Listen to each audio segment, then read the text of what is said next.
ለምን ይመስላችኋል? ጡንቻዎቻችን የሚያድጉት ለምን ይመስላችኋል? ሁሉም ሰው ጡንቻ አለው። እድሜያችን እያደገ ሲመጣ ጡንቻዎቻችንም እያደጉ እየፈረጠሙ እየጠነከሩ ይመጣሉ። ጡንቻዎቻችን የሚያድጉት ከሥራና ከእንቅስቃሴ ጋር እንዲላመዱ ስለተዘጋጁ ነው። ስንሮጥ፣ ስፖርት ስንሰራ፣ ዕቃ ስናነሳ ጡንቻዎቻችንን እንጠቀማለን። ሰውነታችንን ስናንቀሳቅስ ጡንቻዎቻችን እየጠነከሩ ይመጣሉ። በአካል ብቃት እንቅስቃሴ ወቅት ጥቃቅን ማይክሮእምባዎች በጡንቻ ፋይበሮች ውስጥ ይከሰታሉ።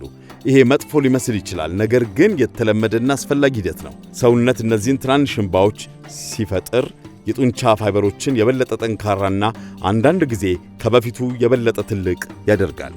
ሰውነት በቂ እረፍትና የተመጣጠነ ምግብ ሲያገኝ ጡንቻዎቻችንም ያድጋሉ።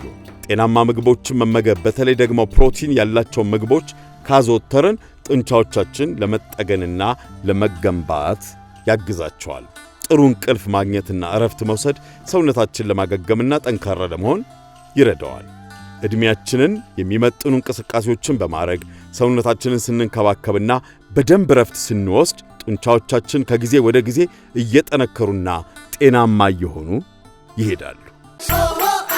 ኢትዮጵያ ልጆች